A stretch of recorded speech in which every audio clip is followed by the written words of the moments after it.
Episode वात्सल्य chapter 2 एहसास। सुना है पुराने टाइम में जब कोई डाकिया खत लाता था तो लोग उसी से खत पढ़ाया करते थे। आज शिवाय के दोस्तों ने आज भी इस प्रथा को फॉलो कर रहे थे। 5 दिन पहले जो लेटर आया था उसमें लिखा था कि हमें तुम्हारे दोस्त के लिए बुरा लग रहा है। इशिता अभी सिंगल है। अगर तुम्हारा फ्रेंड अपसेट है तो हम दोनों की सेटिंग करवा देंगे। उसके दोस्तों को लगा कि शिवाय खुश हो जाएगा, बट शिवाय को गुस्सा आ गया। उसे बर्दाश्त नहीं हुआ कि कोई उस पर तरस खा रहा है। उसने एक लेटर लिखा और उसमें बड़े रूडली ये लिखा कि मुझे तुम्हारे ये तरस नहीं चाहिए। किसी और को बेवकूफ़ बनाना, किसी और को ये ऑफ़र देना, तुम्हारी जैसी और लड़की मिल जाएगी। इतना सब लिखने के बाद उसने ये लेटर खुद अपने हाथों से दूसरी टेरेस पे फेंक दिया और अपने दोस्तों से इस बात पे लड़के वहाँ से निकल आया। गलती से बोलो या कोइंसिडेंस बोलो, ये लेटर इशिता ने खुद पढ़ लिया और वो इस टाइप की नहीं है और ये लेटर उसके दोस्तों ने लिखा था। ये बताने के लिए इशिता ने एक और लेटर लिखा और शिवाय को मिलने के लिए बुलाया। राशिद और करण ने इस बार लेट नहीं किया और शिवाय को टेरेस पे बुला के वो लेटर दे दिया। उस टाइम वो तीनों लड़कियां भी दूसरी छत पे थी। शिवाय को लगा कि ये लोग फिर उसका मजाक बनाएंगे, इसलिए उसने बिना पढ़े वो लेटर फाड़ दिया। राशिद वो टुकड़े लेके फेंकने ही वाला था कि शिवाय ने देखा कि इशिता की आंखों में आंसू है, वो रो रही है। उसने राशिद को रोका और टुकड़ों को लेके अपने घर चला गया। उन टुकड़ों को जोड़कर उसने वो लेटर पढ़ा और उसे एहसास हुआ कि उसने बिना जाने इशिता को गलत समझा। इसलिए शिवाय ने मिलते ही सॉरी बोलने का सोचा, साथ ही साथ ये बोलने का सोचा कि वो रिलेशन में नहीं आएगा। अगली सुबह दोनों स्कूल बंक करके मिलने का प्लान बनाते हैं। हैरानी की बात यह है कि आज तक उसके बाकी दोनों दोस्त जिनकी पहले से ही सेटिंग हो रखी थी, उन दोनों को आज तक मौका नहीं मिला अपनी वालियों के साथ बंक मारने का। बट ये पहली बारी में ही लड़ाई करके बंक पे चला गया। वो दोनों मिले और 1 घंटे एक दूसरे से बात तक नहीं की। दोनों अपनी आंखें झुकाए बैठे थे।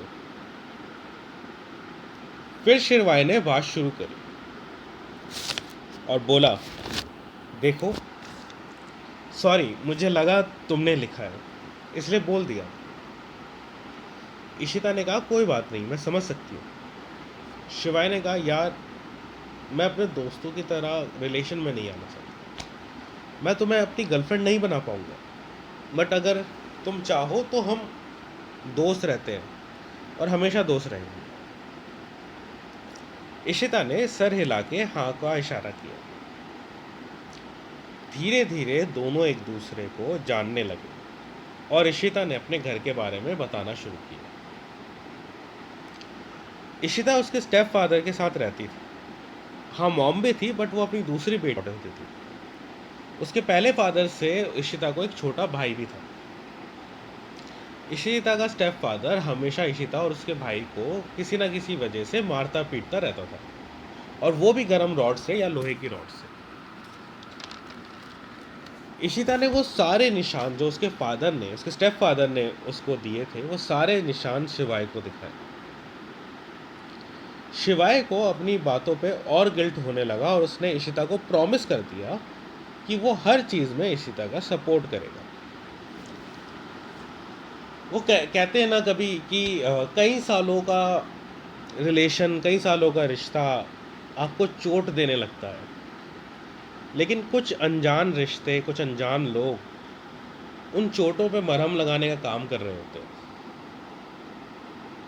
ठीक उसी तरीके से शिवाय का ये प्रॉमिस इशिता के लिए मरहम का काम करने लगा।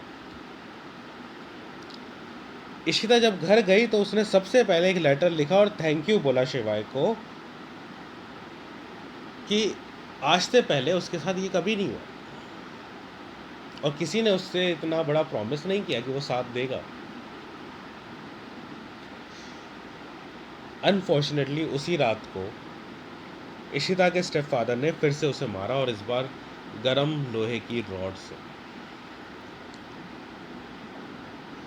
रात को जब इशिता के स्टेपफादर सो गए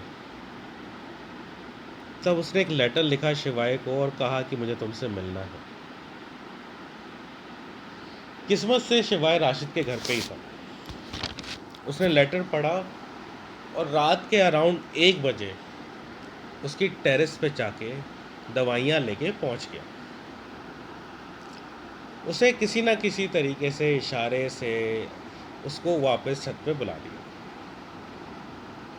जब इशिता छत पर आई तो शिवाय ने उसके सारे चोटों पे मरहम लगाई। वही दवाई का काम जो मैंने पहले बताया कि अनजान लोग एक दवाई का काम कर जाते हैं और कोई कुछ उसी तरीके का इंसिडेंट लाइफ हुआ और उसने इशिता को कुछ समझ नहीं आया उस टाइम।